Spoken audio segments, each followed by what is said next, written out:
บรรพตสถิตในการฟังธรรมมาการร่วมบุญตั้งธรรมหลวงเตดมหาจารย์เวสสันดรชาดก3 ยกนะอันนี้เป็นยกที่3 ยกสุดท้ายซึ่งจะเกิดขึ้นในวันพรุ่งนี้ก็มีศรัทธาญาติโยมอีป่ออีแม่ทั้งหลายที่ติดตามเรื่องราวเหล่านี้มาตั้งแต่ยกแรกตั้งแต่ต้นการเข้าพรรษาฤดูการเข้าพรรษามาก็บอกว่าจะไปร่วมสักครั้งหนึ่งบางคน2 ครั้งนั้นบ่ได้มาตั้งใจว่าจะมาร่วมในครั้งสุดท้ายครั้งที่3นี้นะก็ยินดีนะศรัทธาญาติโยมอีปอยอีแม่ทั้งหลายแจ้งมาหลายท่านหลายคนละเตรียมรถแล้วเนอะอาจารย์จะไปกัน2 ตู้ 3 ตู้นะดีใจมากๆเนอะแล้วก็บางคณะบางกลุ่มได้โทรมาแจ้งท่านอาจารย์คงจะต้องยกเลิกแล้วบ่ได้ไปแล้วยังได้ละอีแม่บ่เดี๋ยวนี้น้ำเข้าบ้านอีแม่ตะลั่นท่านอาจารย์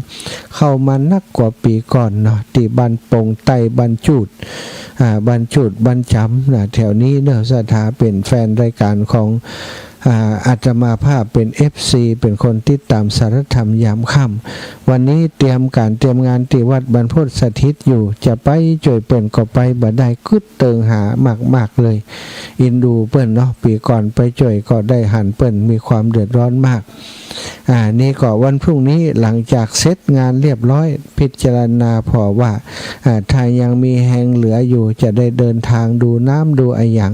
ไปช่วยพี่น้องต่างบ้านปงบ้านจุดหลวงต่างๆเนอะศรัทธาญาติโยมวันพรุ่งนี้ถ้าใครมาติดน้ำมาตัวถ้าอยากทำบุญโดยอาตมาภาพจะเอาน้ำดื่มข้าวสารอาหารแห้งต่างๆมาม่าปลากระป๋องไปช่วยพี่น้องที่ประสบภัยน้ำท่วมวันนี้ขณะนี้ฝนยังตกอยู่น้ำยังเติมเข้ามาอยู่ก็น่าเป็นห่วงแต่อย่างใดก็ตามก็คิดว่าคงบ่สูงเกินกว่านี้ไปแหมละแม่น้ำสายนี้ก็บ่ได้เป็นแม่น้ำที่ใหญ่อย่างมากนักเนาะแต่ท่วมประมาณนี้ศรัทธาญาติโยมแต่ว่ามันก็กินวงกว้างไปนะถึงบ้านจุดบ้านจำบ้านม้าหลายบ้านหลายหมู่บ้านเนาะที่เป็นพื้นที่ลุ่มต่ำโดนน้ำท่วมกันหมดขณะนี้ถนนทรายเลี่ยงเมืองไปจากห้างชัดไปที่พระธาตุลำปางหลวงเนาะก็หลายช่วงที่บ่สามารถจะเดินทางข้ามผ่านไปได้เนื้อศรัทธาก็ติดตามดูก่อนก็แล้วกันก่อนจะเดินทางอรศรัทธาวันนี้ชั่วโมงแรกนี้เป็นการเรียกน้ำย่อยนะสำหรับศรัทธาญาติโยมที่จะมาฟังเทศมหาจารย์ตั้งธรรมหลวงที่วัดบรรพตสถิตในวันพรุ่งนี้วันพรุ่งนี้นะจะมีอยู่5 กันด้วยกันศรัทธามีกันมัตสีชกตินะชกติแล้วก็ชากษัตริย์นะ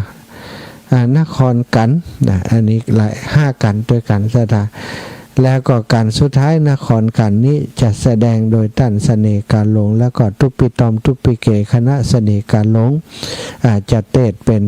2 ธรรมาสเทศคู่กันเนาะศรัทธา2 ธรรมาสก็วันนี้จึงได้นำ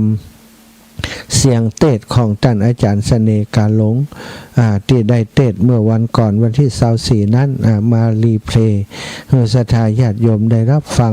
ไพเราะเพราะม่วนขนาดเนอะแล้วก็ชั่วโมงหลังจากจบเทศของท่านแล้วอาตมาจะเข้ามาปุปปาศรัทธาอีกรอบหนึ่งตอนนี้ขออนุญาตไปเตรียมงานอีกหลายอย่างเนาะที่กำลังทำอยู่คือเขาช่วยกันทำอยู่ตั้งนอก อาตมาก็ขออนุญาตเข้ามาจัดรายการตั้งในนะก็เดี๋ยวก็จะได้ไปดูทีมงานที่เพิ่นกำลังทำงานกันอยู่เนาะศรัทธาฟังท่านอาจารย์เสน่ห์กาหลงเด้อ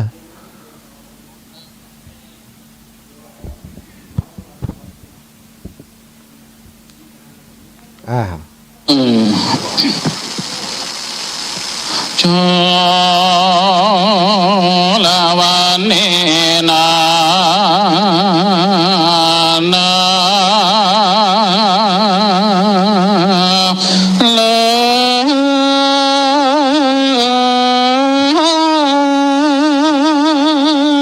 อันว่าจุลปนปะได้กันใจบ่ เศร้าปางเมื่อผู้พรามเท้าสวกไม้เต้าออกนาเดียว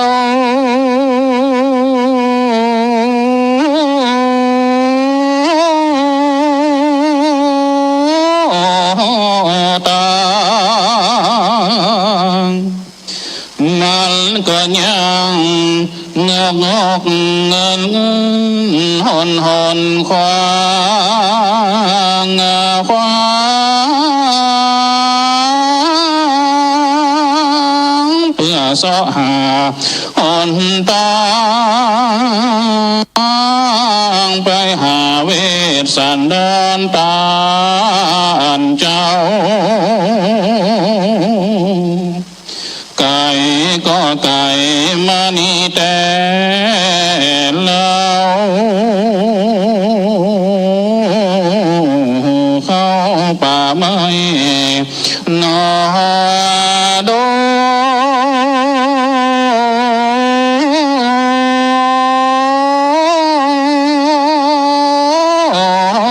งลี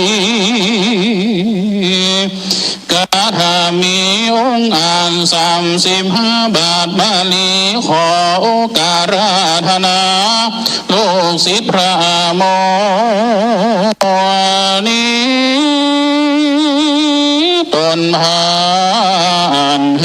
วได้ขึ้นนั่งทำอาจแก้วนิดนั่งแล้ว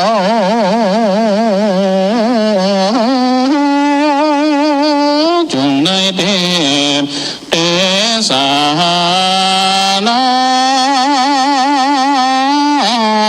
ธรรมกระผมบ่ได้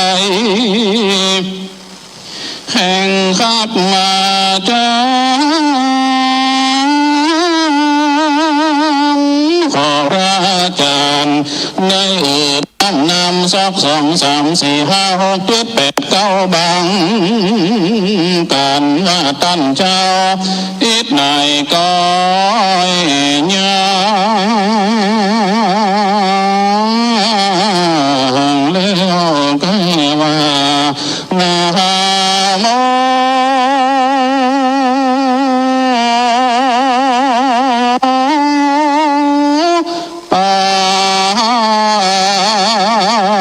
สันตุอากัมปิมังพระชังอาราธนังกะโลมาสิ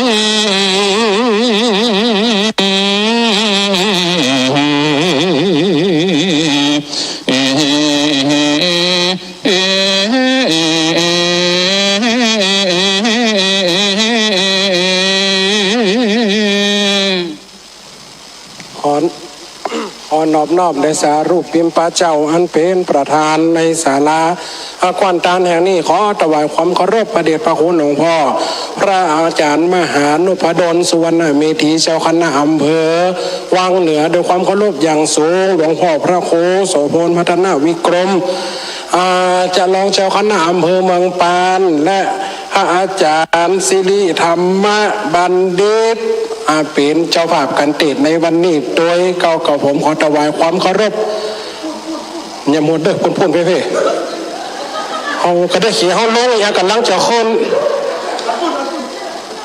อันพุ่นอัดลงมดก็ได้ลาไปเป็นอย่างไหว้สาครูบาอาจารย์พระเจ้าประสงค์ที่ได้อยู่ในมณฑลพิธีนี่โดยความเคารพอย่างสูงนะขอเจริญพรบรรดาคณะศรัทธาอีป่ออีแม่คนเฒ่าคนแก่นักศีลนักบุญทุกคนทุกโภตั้งตีอยู่ในฐานะที่นี้และในคืนสีขาวเพื่อชาวประชาและคืน106.5 สูงลำปางเฮานี้ได้การกระจายเสียงออกวิทยุไปโอ้โดนติเตะไปตะกี้ทำโมทำมังเนี่ยเตออีพอยแม่ตะโดเหลี่ยปืนก้นเหลี่ยปืนกิ๊บไรเฟิร์นที่ยิงเขมรกันนะตะกี้นะทำโมทำมังตะกี้คนเฒ่าโทรเข้ามาแบบเนี่ยวิทยุอีเมตแตกไปหลายแกนลำเลยตำโพงลูกมุดปั่นย่ำปั่นไว้ว่า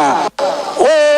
นี่กระตัดโตเสียงเดี๋ยวเปิ่นปัวอาจารย์หมอผีตัดผมตัดพายกันตุ่มตำฟังผมเป็นกรรมสมบัติดฮอนอยู่ปลายไม้ตะเมียนักอันหมูตุ หนูหูปิกบินหนีมัดขอกวาดตัวเจ้าเก๋กูไฟอภัยพวกเนี้ยสมน้ำหน้าปากตุตีชับตีจอมีบัชันโตทำโมทำมังอีเมปกระตั้งใจไว้แต่นัตุพีแต่ว่าเมียนะครับเมียแต่คนแข่งหมอกเขิบในคอกระสั้นตัวกระสั้นเสียงดังขนาดนักอีแม่เนี่ยเสียงต้องหวานหวานต้องยังเสนอการลงนี่เสียงน้ำเสาะซ้ายอีโลกเป่าเอาตัวเก่าเห็นน้อยอีกไปอีแม่วันนี้อาตมาว่าจะได้มาติดเทศนานี่จุลปนกันแต้นี่นะตีนั่งกุมารละบ้านเหมือนกันมัทธีและมหาปนแต่เดียวนี่มาติดจุลปนทัดจากจุลปนเป็นมหาปนอันนักกับเป็นลูกศิษย์ลูกหาเหมือนกันทำน้องกาการเตะกับเหมือนกันอีปล่อยแม่ฟังไปเด้อวันนี้จะว่าจบหมดเพราะเขามีเวลานักบ่เหมือนไปเตะตีอื่นมันการเข่งเวลาเนาะตั้งจิตตั้งใจฟังเน้ออีปล่อยแม่เน้อตอนแรงนี่บ่ได้เข้ารายการนะก็จะไปเตะแถมตีหนึ่งประกาศก่อนเพื่อคนตั้งนารอฟังเรื่องอะไรยังก็จมปาสีต้นกระดังตอนที่หนึ่งอยู่ขาดมา2 ติดนะอีแม่คนรอฟังติดนาทำมีอย่างควังล่ะเนาะจะได้ฟังกันต่อไปวันนี้ฟังจุลปนกันไปก่อนเน้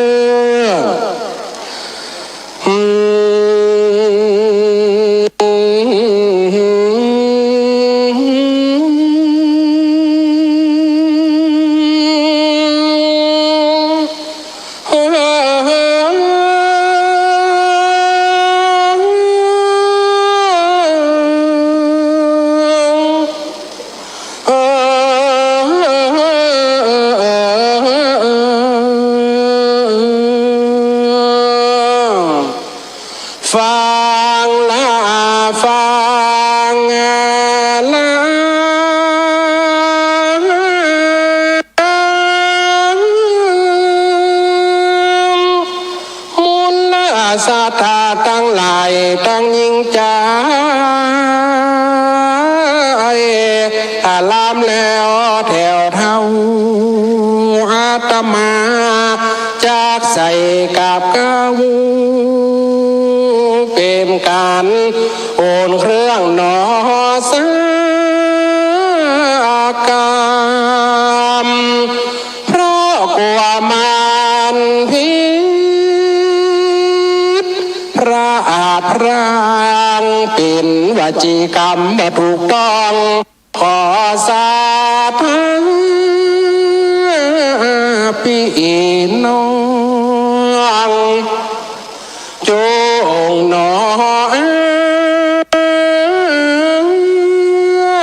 อภัยแถมยังเสียงบ่พอบ่พอม่วนวนยังแก้วมาได้ยินเสียงพ่ออาจารย์พระมหาตุเจ้าเปิ้นอาราธนาทำแล้วเสียงเปิ้นยังมาใส่และหนอเย็นดีเสียงเป็นนานเหมือนดังน้ำตกตาดใส่ลางนินมาได้ยินเสียง2 3 กำเสียงก็มาดังริ่งตลิงตลิงตลิงตลิงตลิงตลิงตลิงตลิง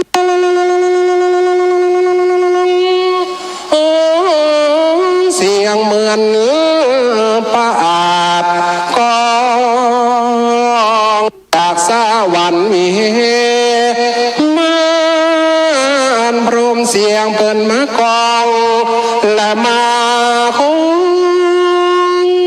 มาทวนสามนวนดีอาตมาฟังแล้วพอจะลุกเลื่อนนี้ก็กว่าได้เป็นวจีกรรมปางหากได้รับอรหัตฐานานิมนต์แล้วจำเป็นได้เตสาเนื้อทำให้ฟังไป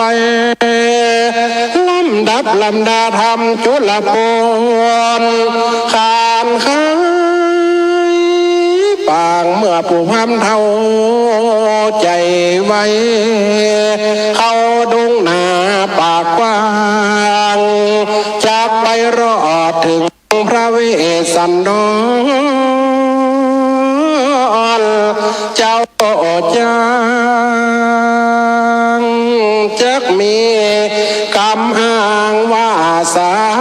รได้นาจุงฟังไปแลนานะโมตัสสะภะคะวะโตอะระหะโตสัมมาสัมพุทธัสสะนะโมตัสสะภะคะวะโตอะระหะโตสัมมาสัมพุทธัสสะนะโมตัสสะ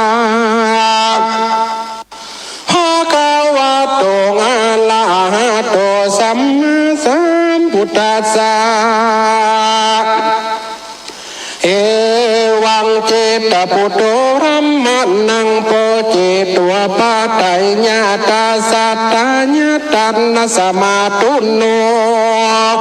ตุมภะเจวะปัมมะกามิกาสติทินาจะตันนตวะคัมมาถ้าเปตัวนิขีหัตถังโอขีปิตัวมหาตาสัสสวาสโนกาสังอาจิงขาขันโตอาหาลำดับลำนาธรรมาเทศนาส่วนอันว่าพรำจิตบุตรผู้ใจงามยังจูจักพรำผู้เท่ากินอิ่มด้วยเขานำอาหารแล้วตุ่มผ้างามอันใหญ่อันเต็มไปด้วยน้ำเพิ่งและขาทลายสุขแห่งไหลบ่เศร้าเปื่อจากเป็นเข้าใจเข้าถุงรามผู้ใจจงใจกว้างจักบอกที่สร้างพอเจ้าจ้างกาสันตาจริงยกแขนขวาไว้วาดจีวาดแก่ผู้พามจักบอกยังสานางเกี่ยวกวางแห่งพระเจ้าจ้างเวสันเดินมันแล้วก็เก่าอาทีก่อนตันต่อไว้หน้าหล่อมังค่าเก่าเป็นกระเท้าว่าเอสาเสโลมรำมาเหมาปัมปะตุกันตมโนตระสันท้าเวสันตะละโลลาชาอังหาปูเตหิสัมมาติดังนี้เป็นเก้าดุราพัมเท่าเป็นคนใจเจ้าอันบอกว่าขามท่านพามจุงมันนี่กูจะบอกจียังอาสาลมเขานั่งกลมงามเลือดแล้วประกับดับด้วยแก้วและหินผ่าชื่อเขาขันธรรมนาตันนาตาญาเปสันตันละเจ้าจังอยู่เสพสังกระทำผลโดยเมียตนเลือดแล้วกับสองลูกเกี่ยวหนอดมในอาสาลมตีได้พรำมันก็ไปเหมือนจักหันท่านจุงฝันเขากว่าตามตังนิเตเอเตลิลาปาสันตินันนาพละทันลาตุมาอังกตาอัมพาภูตาลินาอัญชาปัปปาตันว่าไม่ตั้งหลายงามใจจ้าลำดับใหญ่มันมาอาทรงผาลาไหลหลากว่าทวนทุกพรักนาองค์ละกตามีลำสูงใสสละอาดเป็นดังอากาศกลางหาวอันเต็มไปด้วยหมู่ดาวนาตั้งหลายนั่นแลปัตุมาอันไม่ตาแบกใบบางไม่หูกว้างตั้งผมไม่สักเขียนหนุ่มกังเกียงไม่ลังเลี้ยงดอกจอ ไม่งาสะดอเปียกบางไม่ยุงไม่ยังสูงต้นเปื่อนนกเอวเล่นเลื่อนไปมาอันว่าสาขาแล่ใบไม้นายที่ไก่กดไหวลมพัดไหวอ่อนเอือกน้อมหน้าเหนือกไปมาเป็นดังงามานาวาผู้นั่งเท้ากินเหล้ากาวเสียงใสนั่นแหละผู้ปาเลตุมปาลิญาเยสุอังละขิตุญโยวะสุนนาเนนุสาสุหาโกลิกาสังฆาสัมมปฏิตุมมาตุมมังงาเตเตสกุณาอันว่านุทั้งหลาย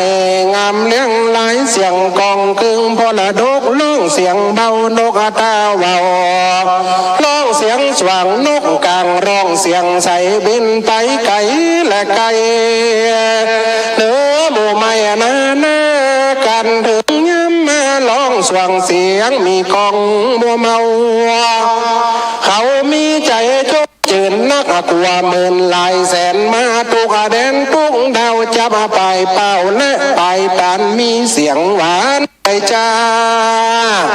เสียงดังครับมาติดแห่งนั่งฟ้านอยู่แห่งลาเมืองสวรรค์นั่นแหละพระเมดุลาตันพามันว่าปาตินั่นดูใสงามพระฟองเต็มไปด้วยดอกไม้ยองเรียงไล่ไม่ละคนได้ไปหลอดหันในป่านานก็ยินดีเป็นที่สนุกมีแสนเต่าแม่นว่าผู้เก่าอยู่ก็สุขใจอาสัมโมอันว่าอาสันลมบาดไทยอาณาอินตาแต่งไว้ดูงามละบอกว่าคำเข้าสู่เหมือนที่อยู่แห่งเทวดาทั้งหลายนั้นแหละพรามเฮยญาสันตาเวสันตารุราชาปุณติหิสัมมาทิธาเรนโตพระมาวลนังอาสะกัญจามันจะสัตถังจัมมาเวจัมมาวาสีชัมมาเสติจาตเวตังมาสติสวนวาเวสันตรรัตแก่นไทย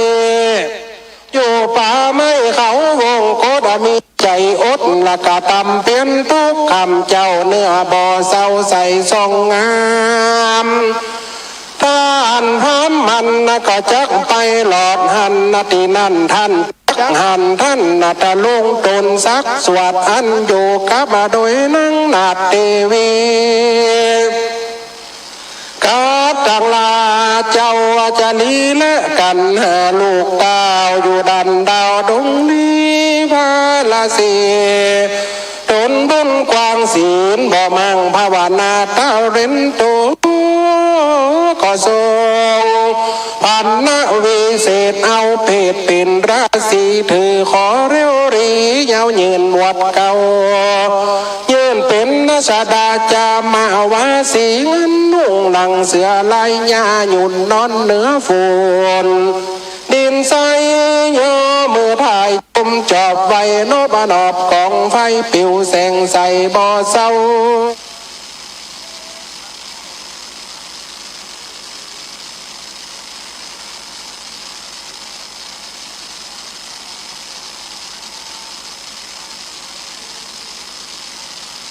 อริตะจิงอัมมลกาอาสาตะการตาพันนตาลานิจาราวุจิมปารุกา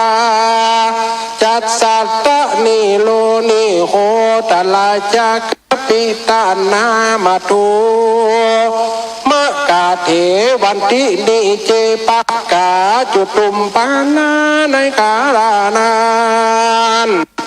ตามจิตบุตรผู้มีใจขันจักบอกที่สำลันแห่งเจ้าเท้าตนเงาเวทสันดรก็เก่าอาทิกรยิ่งกว่าเก่ายกมือเหล่าวัลนาวาดุราท่านทำอันผู้มีหัวงอกกูจักบอกโดย ตังดีมากม่วงมีเป็นหมู่ตังต้นอยู่หิมมาปันในสถานหลวงละมาสุขดิมพรามดูปาราจิตไม่มากควิดสูงใบน้อยขนุนสุกย่อยงาหากน้ำน้ำไม่ละสบามีกาวันชุมพูล้วนลูกสุกแผ่นหมักเห็นสุกสละอาดไม่หมักอาดสุกใสงามมากสมอแน่คำปอมมาเป็นแวดล้อมอยู่อ่านล้ำป่าผ่าแป่งงามดูวิเศษสะเองเตดกระดงงามมีลูกไหลล้ำบ่อน้อยหวานจินจอยมานีวันไม่มากกัดตันลาสุกะก็มากพิษอมลูกกลมมากยมสุกดาลาดาดสมและผาดมีลายมาเกิดลายสุกบ่เศร้าลูกแต่เก่าถึงไปคนไปไกลก็ยิบกินเอาง่ายปอดังจักบรุปายมือมาที่นั่นดงนะป่าใหญ่มีตั้งไม่องค์ไก่อยู่ย้ายกันตั้งคือวันไผ่บอกก็จริงเป็นดอกจองจอมเพยจริงเฟยจูกัมมีตะไม่กลุ่มน้ำเป็นดอกพุ่มพวงไม่หมกหลวงที่ทวนไม่หมกน้อยวันหากติดลามแก้มใบ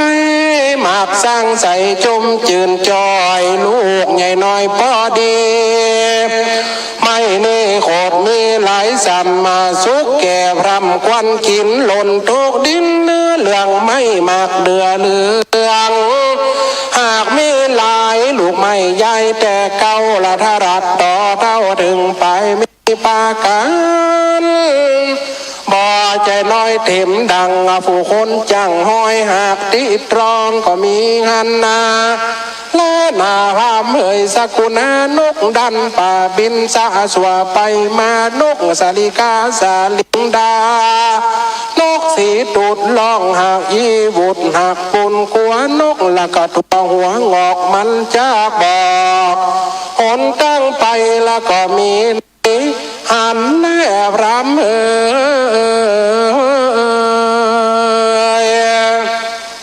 เข้าดงป่าไม้คีรีเข้าคงไม่หมอสร้างบงเป็นปงหุ่มไม่เต็งไม่ใหญ่เป็นจุ่มมีกิ่งใบโมมเปื้อนไม่ลายไม่บ้องปงขึ้นซอซองในคงเขียนห้องในไฟบอกกลางใหญ่น้อยนางนี้ลามลายมาก็กิ่งใบเอวไม่สางห้อยจับใส่ลางตัวเป้าลูกน้อยห้องอยู่บ่อยบ่อยกิ่งไม้จับใส่ลางตัวมาก็กิ่งไม้เสียงห้องแหบให้เหมือนคนเหลียวพอไปมาโลนใบซอยซอยเหลียวพอดูดอยเป็นเมยหมอกมอมเสียงนกเสียงหนูมันมาลำทองเสียงวิ่งวอนมัวนักเสียงนกปาตา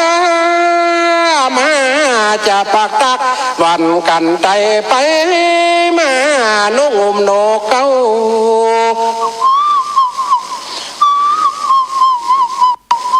แขกเก่าแลนกทางนกปาตา กิโลงและอินนกเซลกินปีบินหนีปีกหินมาไก่จอยบอยขอออกฟ้าตาตั้งวันนางอันว่าป่านาหอมละสนิทสัมพันธ์เลดไปโดยกิ่งไม้แหลมใบเตียนย่อมามีไปจืนใดละยินดีกันนะถ้ามีหลายหลากหอมยิ่งหากสาสวดตลาบลบไปมาปุมาลานว่าแม่งแม่เฟิงแก้มเม่งปูบินเข้าสู่ดงดวงดอกหอมพินไปตอมละหลอบล่องซาสอดไปมาสักกูนานกอะไรอันมีมวลมากมีหลายหลากหลายประการร้องคันเสียงมวลร้องอาลาล้วนในศาลาเขาเกิดมาสองขาบเกิดจากต้องแม่สกุณาและเกิดมาหน่วยไข่ตัวน้อยใหญ่ซาเมื่อกานามินวันนาหลายหลากเป็นดังท่านหากหันมาปากันกาลุงมีกองส่งเสียงห้องซึ่งกันโมราตีจมเตือนสานาดาสาสู้กับโดยหมู่เมียตนเบนสะสนผู้ลองเสียงมีกองในงานลำแล้วก็มีหันแหลพรำเมยเจตปุโตอันว่าพรำเจตาบุญผู้ชาลาดอันเต้าเจตาราดเมืองควางหากใส่ตั้งไว้เพื่อรักษาประตูป่าไม่หิมมาวานก้าวคาถาดังนี้อัตติตะสกุณาสันติวันนาภาหุติสวโมตันติสหปริญญาหิอัญญามายังปจุจินโนพระเมวะดุลาตันวามอันวานกสีโมบินละสะสู่ไปมาต่างภาษาล่องกองเสียงมีทองเหมือนดังเนหมู่หนึ่งห้องเสียงแค่ว่าลูกใจลักปอคนเดียวเป็นเต้าเขียวเมืองกะกินเมืองเต้าละบุญเลืองจืนสูอันนกหมู่หัวที่เขายินดีจมเจินเขามีจือเลี้ยวเยินถวายป้อนว่าข้าเดพระเวสสันดรปรับเงาพระลาจะเจ้าจึงอยู่สวัสดสดีกับสองสาลีลูกเต้าและนางโนมเนาเมียตนอย่ามีกังวลโศกเศร้าตัวคำเจ้าภาวนาแด่เธอว่านกหมูนั่นได้จือว่านันนทิกาตติญาผู้นั้นว่านกปักษาบินมาซาผู้สวนสองหมู่บินมาจับสาขากิ่งไม้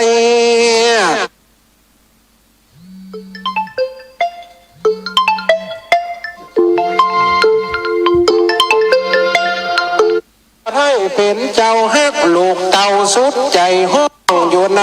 ประเทศต่างจริงข้างสโลมถวายบังคมกับใบพระนอไทยธรรมิกกรสีข้าเดว่าบุญมีตนวิเศษผลตนหวดเก้าเกตเป็นอาชีพขอพระราชสีจังเจ้าจงมีอายุเล่าเตียงเต้าอย่ารีบเท่าด้วยแรงใจแข็งในเถื่อนนาอยู่เป็นเปื่อนข้างหิงสาและเสือสิงจุงรักษาเป่าปิ้งลูกแก้วกับนางเลิศแล้วเทวีแดดเตอหมูนกนั้นได้จือวัตติญาชีวกาปุตตะตติญาสกุณานกตั้งหลายมวลหมู่บินซาสู่ไปมาเจว่าปีญาปูตาลำลองเสียงมีกองหิมละมาปานเขาแล้วก็น้ำมันสาการตำโบราณใสสว่างเจ ยันจ่าจังละถวายพรว่าเทวะเทวะข้าแด่ว่าผู้ตนเจ้าจ้างอันอยู่เทพสร้างตาเป็นอย่าใดทาลุ้นกำเกียรติอันลูกน้อยแลเนตรใส่ใจร้องวันนี้เสียให้เมียมิงใจเจ้าหญิงสมสันเจ้าจุงมีสุขสำราญปากกว้างในตาตั้งดงลีเป็นราศีอยู่ต่อเต้าตุกคำเจ้ากระทำเปลี่ยนแดดเตวานเหตุนั้นใดละจิว่าจีวพุทธาปิญาจิโนจัตุธาสัพกุณาโนกตั้งหลายต้องพำหมู่ตวนเสียน้อมถวายปอว่าเทวะเทวะข้าแด่พระเวสสันดรนอไทยอันอยู่ป่าไม้หิมมาวานเจ้าอย่าคืนนาผ่านโศกเศร้ากับโดยเจ้าละจารีกันหาตั้งอาจารย์แห่งเจ้าตนหนุ่มเนาใจบ้านอดใจดงล้านป่าจ้างกลางปากดงรีจงมาเป็นเนตรราศีตนซักสวักกินลูกไม่รัดหัวมันเป็นของฉันตั้งเขาแก่ละเจ้าสององค์ได้ใส่ใจจงเสพสร้างอย่ากะมังอย่าละมั่งกาตำผลอย่าได้มีอังวุ่นเดือดร้อนลำบากคอนข่มใจ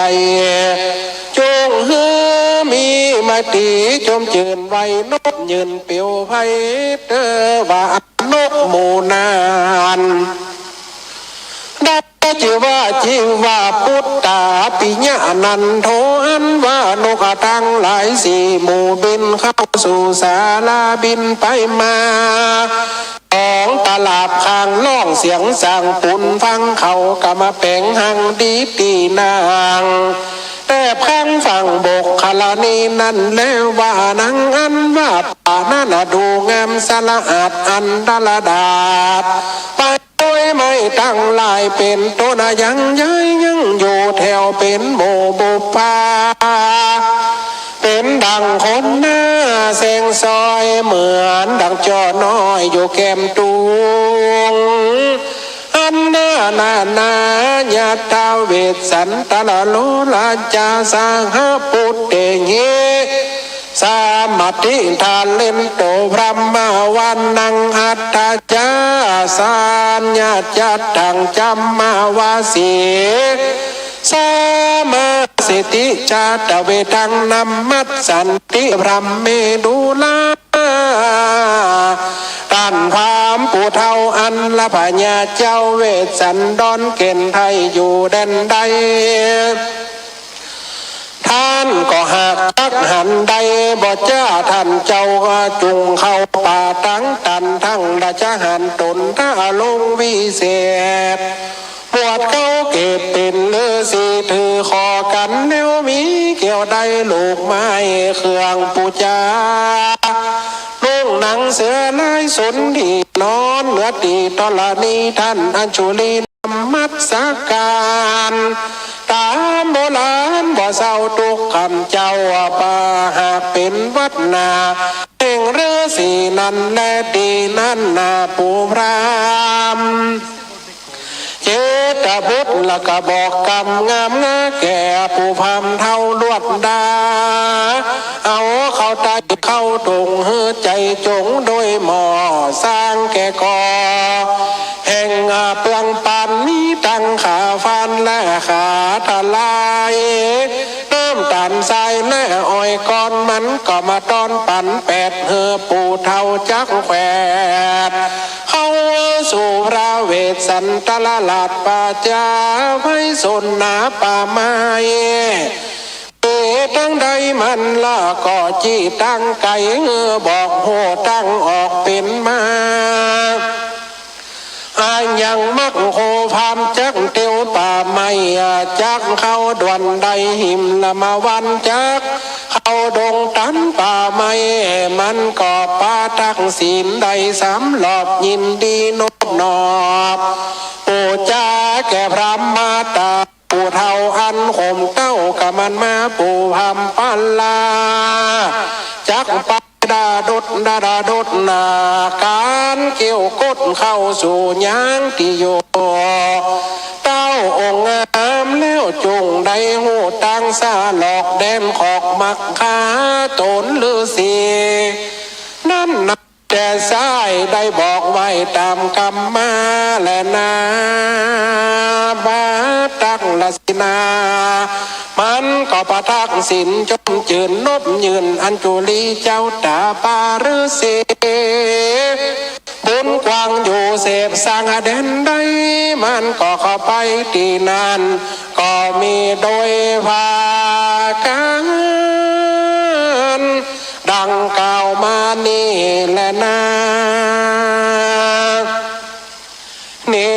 เทียตังขออดใจฟังไปแห่มเนอสัทธาหนุ่มเท่าเดชมาตั้งแต่เจ้าขอสัทธาหนุ่มเท่าฟังแหมบ่ใจหาจาป้อเมินการเตะทำมหาจาดมันก็มายาวอยู่เลือเกินบางคนนั่งฟังจนพ่อเพลินยังลวดลับไปเหียกลัวจอยพออิ่มเขาตอนใจมันไข่มอ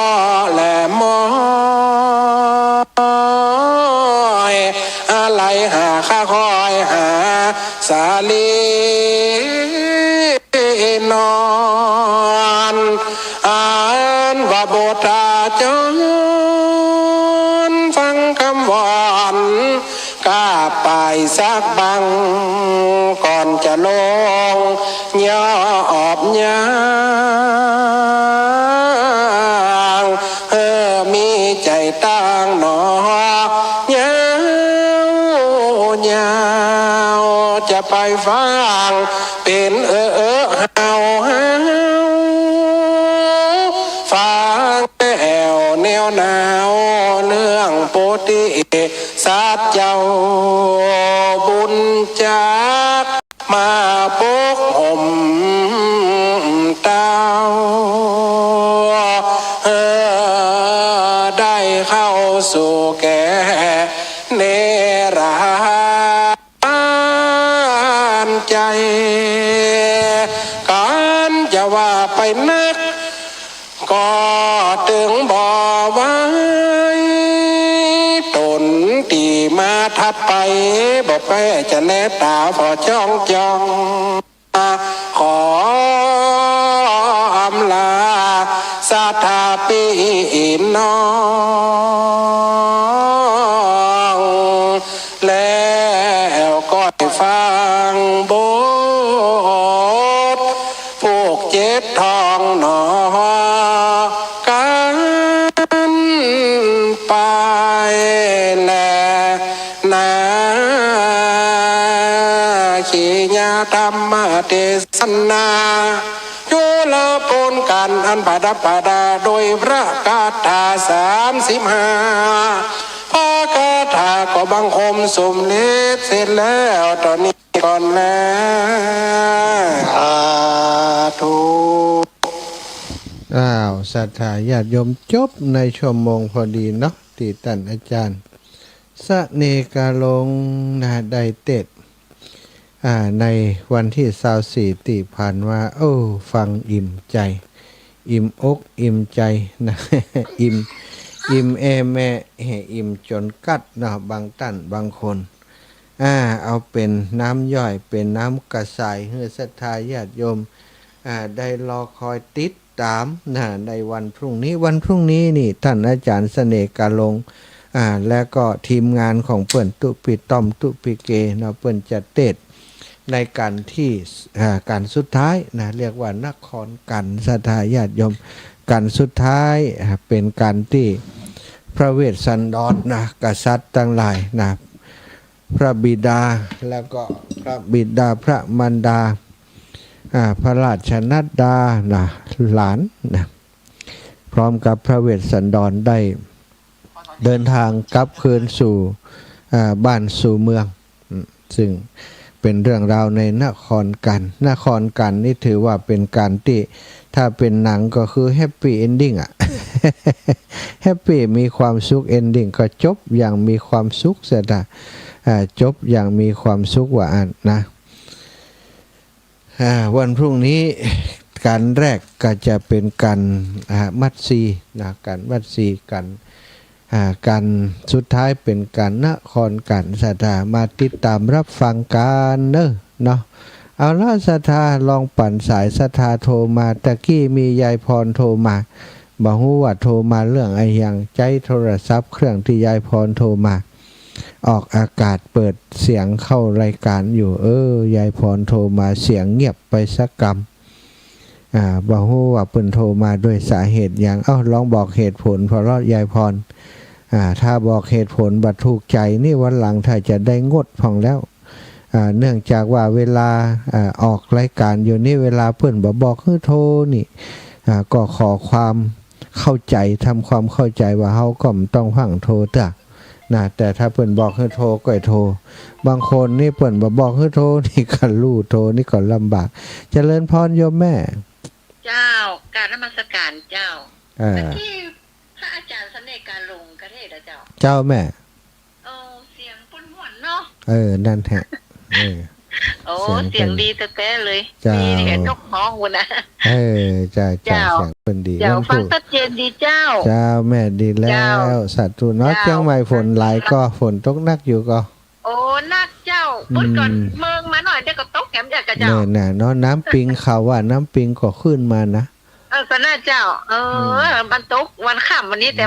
มันแดดกำเดียวอะลำปางนี่น้ำท่วมแล้วแม่น้ำท่วมตีอันห้างชัดอำเภอห้างชัดเจ้า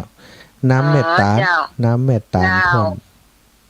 จ้าสาธุเจ้าแม่บุญรักษาเนอะกำลังใจเจ้า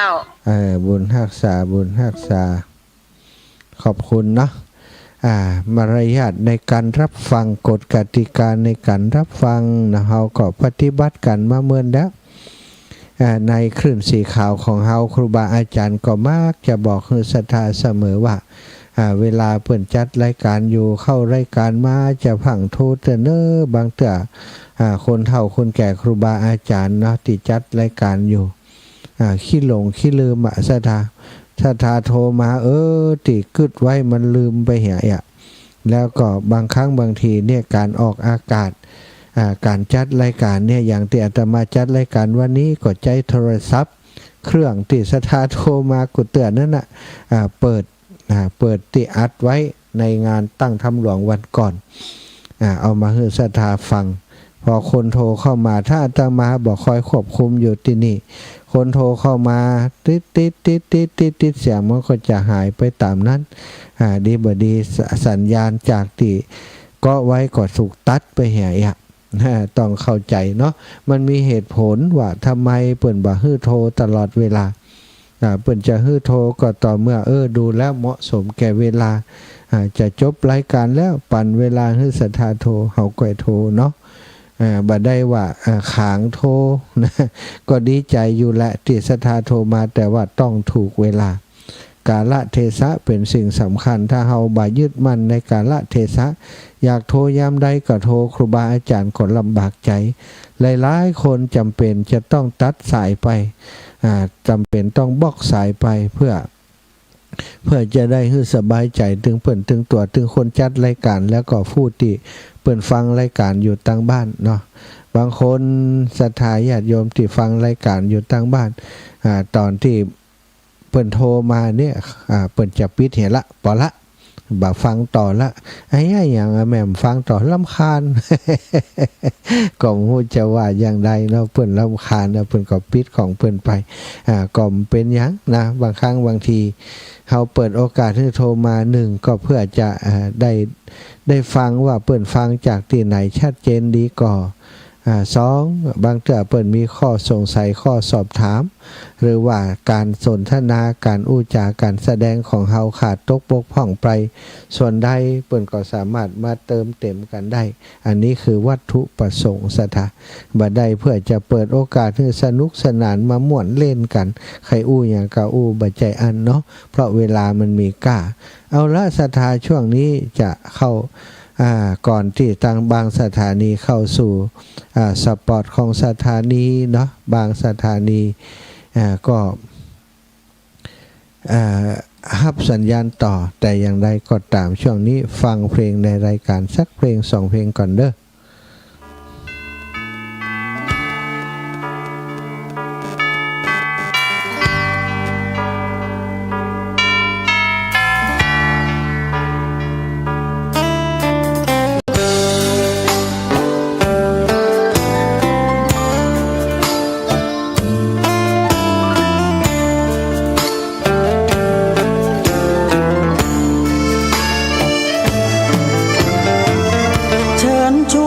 ทุกท่านเข้าวัดเข้าวา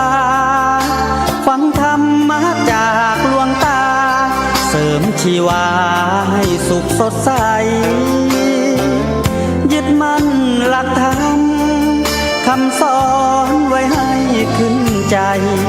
ความดีรีบทำกันไว้หญิงชายอย่าได้นายนี้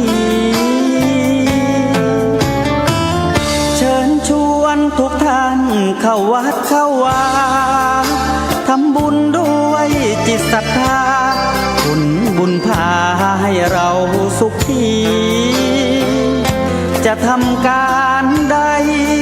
นำใช้ในสิ่งดีทำบุญให้ทานวันนี้ไม่มีใครว่าใครชังสมัยก่อนประทับใจปู่ย่าตายายวันพระไม่เคยเบื่อหน่ายจำได้ไม่ลืมสักครั้งเหตุใดวันนี้มีคนเข้าวัดน้อยจังอยากให้เหมือนก่อนอีกครั้งฝากความหวังกับคนรุ่นใหม่ทุกท่านเข้าวัดเข้าวารับศีลรับพรหลวงตาเสริมคุณค่าให้กับจิตใจกระทำความดีเรื่องนี้ไม่ต้องอายใครว่างจากการงานเมื่อใดเชิญชวนท่านไปทำบุญ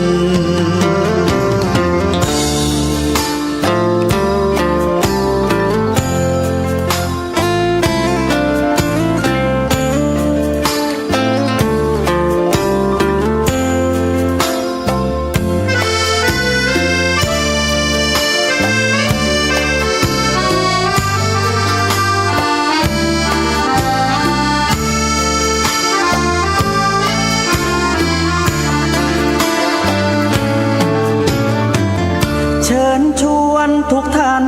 เข้าวัดเข้าวารับศีลรับพรหลวงตาเสริมคุณค่าให้กับจิตใจกระทำความดีเรื่องนี้ไม่ต้องอายใครว่างจากการงานเมื่อใดเชิญชวนท่านไปทำบุญกระทำความดีเรื่องนี้ไม่ต้องอายใครฝากเพลงเชิญชวนหญิงชายอย่าอายเรื่องการทำบุญ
มต่อพระรัตนตรัยแก้วเจ้าสามประการ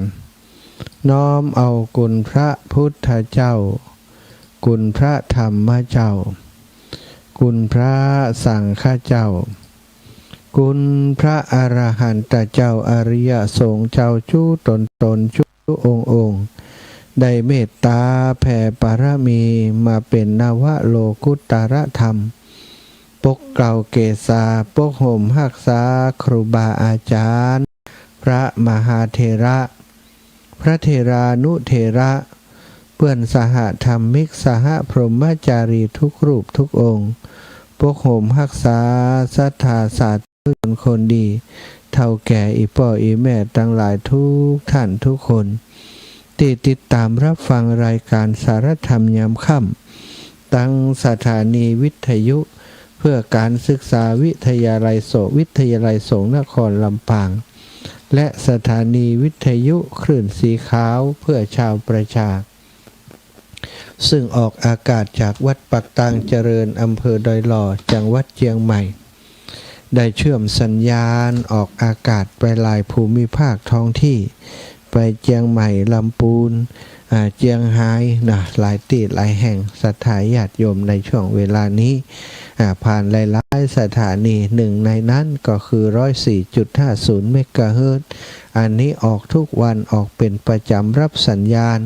จากรายการสารธรรมยามค่ำที่อาตมาภาพจัดอยู่ที่จังหวัดลำปางที่วัดบรรพตสถิตแห่งนี้วันนี้รายงานตัวอาตมาภาพพระมหาสมชาติชาตปัญโยวัดบรรพตสถิตรับผิดชอบดำเนินรายการในช่วงนี้ขอบคุณอนุโมทนาบุญกับศรัทธาสาธุชนทุกคนที่ท่านที่ติดตามรับฟังรายการในขณะนี้ศรัทธาอีพ่ออีแม่ทั้งหลายพบปะกันวันนี้วันที่27เดือนกันยาศักราชพระพุทธาได้2568พระวษาเดือนกันยาตุลาพฤศจิกาธันวาศรัทธาเหลืออีกบักกี่เดือนก็จะสิ้นปี2568 2569ก็จะก้าวย่างเข้ามาวันเวลานั้นหมุนเวียนเปลี่ยนไปรวดเร็วศรัทธาญาติโยมแป๊บๆก็จะหมดปีแล้วตอนนี้ก็จะออกพรรษาแล้วออกพรรษาลามพระเจ้ามีกฐินมีงานนู่นนั่นนี้นั่นแล้วก็งานสุดท้ายก็คือเขาดาวส่งท้ายปีเก่าตอนรับปีใหม่เนาะอันนี้คือวัฏจักรหรือว่าการหมุนเวียนของวันเวลาศรัทธาเคลื่อนไป24 ชั่วโมง24 ชั่วโมงเป็น1วัน30 วัน31 วันเป็น1เดือนแล้วก็12 เดือนเป็น1ปี จะได้แก่มาแห่มปีแล้วอีพ่ออีแม่ทั้งหลายเนาะเดือนกันยาตุลาพฤศจิกาธันวากันยาก็ใกล้จะหมดแล้วกันยาตุลาพฤศจิกาก็เท่ากับว่ายังแห่ม3 เดือนไปจะหมดปีพบปะกันวันนี้ก็จะถึงเรื่องราวดีๆต่างๆเรื่องของการทำบุญสุนทรทานการกินการทานเรื่องของการรักษาศีลปฏิบัติธรรมต่างๆอันเป็นประโยชน์แก่ศรัทธาญาติโยมทั้งหลายและตนตัวของอาตมาตัวนั่นเองเอาละพบปะกันแล้วก่อนที่จะนำสารธรรมมาสนทนาอุจากันก็จะปาศรัทธาญาติโยมได้ไหว้พระสวดมนต์ทำวัดเย็นเหมือนกับทุกๆวันก่อนกราบพระพร้อมกันกราบ1พุทโธเมนาโธกราบ2ธัมโมเมนาโธกราบ3สังโฆเมนาโธอิมินาสกาเรนะพุทธังอภิปูชยามิอิมินาสกาเรนะธัมมังอภิปูชยามิอิมินาสกาเรนะสังฆังอภิปูชยามิอะระหังสัมมาสัมพุทโธภควาพุทธังภควันตังอภิวาเทมิกราบส สวากขาโตภะคะวะตาธัมโมธัมมังนะมัสสามิกราบสุปฏิปันโนภะคะวะโตสาวกสังโฆสังฆังนะมามิกราบนะโมตัสสะภะคะวะโตอะระหะโตสัมมาสัมพุทธัสสะนะโมตัสสะภะคะวะโตอะระหะโตสัมมาสัมพุทธัสสะนะโมตัสสะภะคะวะโตอะระหะโตสัมมาสัมพุทธัสสะนะโมตัสสะภะคะวะโตอะระหะโตสัมมาสัมพุทธัสสะ พุทธังสารนังกัจฉามิธัมมังสารนังกัจฉามิสังฆังสารนังกัจฉามิตุติยัมปิพุทธังสารนังกัจฉามิตุติยัมปิธัมมังสารนังกัจฉามิตุติยัมปิสังฆังสารนังกัจฉามิตาติยัมปิพุทธังสารนังกัจฉามิตาติยัมปิธัมมังสารนังกัจฉามิตาติยัมปิสังฆังสารนังกัจฉามิอิติปิโสภะคะวะอะระหังสัมมาสัมพุทโธวิชชาจารณะสัมปันโนสุขโตโลกาวิทูอนุตตโรปุริสัทธัมมสารถิสัทธาเทวมนุษสานังพุทโธภะคะวะติสวากขาโตภะคะวะตาธัมโมสันทิฏฐิโกอากาลิโกเอหิปัสสิโกโอปันนะญิโกปัจจัตตังเวทิตาโพวินโยหิติสุปฏิปันโนภะคะวะโตสาวกสังโฆอุชุปฏิปันโนภะคะวะโตสาวกสังโฆยายาปฏิปันโนภะคะวะโตสาวกสังโฆสามิจิปฏิปันโนภะคะวะโตสาวกสังโฆยะทิทางจัตตาริปุริสายุขานิอัตถปุริสปุคลาเอสาภะคะวะโตสาวกสังโฆอาหุนายโยปาหุนายโยทักขินายโยอัญชลิกรณิโยอนุตตรังปุญญเขตังโลกัสสาติกราบพระพร้อมกันเนอศรัทธาญาติโยมทั้งหลายกราบหนึ่งพุทธังวารันตังสิรสานะมามิกราบสองธัมมังวารันตังสิรสานะมามิกราบสามสังฆังวารันตังสิรสานะมามิไหวพระสวดมนต์ทำวัดด้วยกันเรียบร้อยแล้วศรัทธาญาติโยมทั้งหลายเนาะสร้างสิ่งทำสิ่งอันเป็นมังคละเป็นมงคลแก่ตนตัวของเฮาตั้งหลายเป็นสิ่งหนึ่งที่เฮาได้พร่ำบ่นได้สวดมนต์ทุกวันตราบใดยังมีเสียงสวดมนต์สรรเสริญคุณของพระพุทธพระธรรมพระสงฆ์ตราบนั้นศาสนาของพระสัมมาสัมพุทธเจ้าของเฮาก็ยังดำรงอยู่คู่โลกใบนี้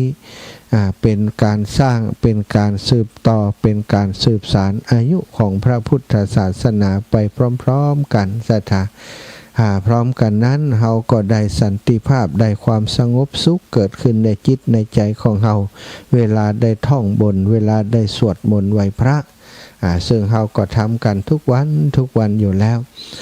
อาตมานำสวดมนต์มาประกอบในรายการมาเป็นสิ่งที่สำคัญในรายการก็โดยเหตุนี้ศรัทธาวันนี้ ก่อนที่จะนำสารธรรมมาสนทนาอุจากันตามหัวข้อธรรมที่อยากจะนำเสนอก็ต้องขอแสดงความห่วงใยเสียใจกับศรัทธาพี่น้องหมู่เฮาพี่น้องบ้านโป่งใต้พี่น้องบ้านจุดพี่น้องบ้านจำพี่น้องหลายหมู่บ้านบ้านม้าแถวในพื้นที่นี้เนาะที่ได้ถูกน้ำป่าน้ำท่วมเนื่องจากฝนตกในพื้นที่นักเนาะปริมาณฝนในพื้นที่ตกอย่างต่อเนื่องในค่ำคืนที่ผ่านมาจนมาถึงเจ้าวันนี้ก็ตกอย่างหนักทำให้น้ำเม็ดตาลซึ่งไหลผ่านในพื้นที่ของอำเภอห้างชัดมีขุนน้ำ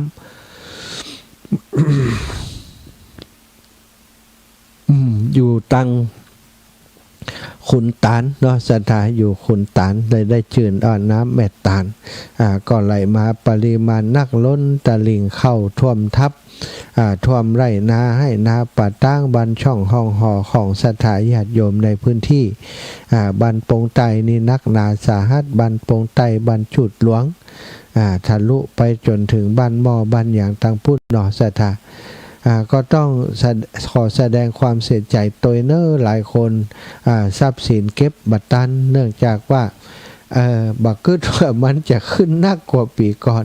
แต่กลายเป็นว่าปีนี้ขึ้นนักกว่าปีก่อนสถาปีก่อนเก็บของไว้ขนาดนั้นก็ป้นแล้วแต่ปีนี้กลายเป็นว่าถึงเวลาน้ำมาก็บ่ป้นเนาะเครื่องเข้าของเครื่องใจก็เสียหายไปกันเยอะเนาะแต่ก็คิดว่าทางด้านของชีวิตถึงกับเสียชีวิตนี่ก็คงมีเนาะ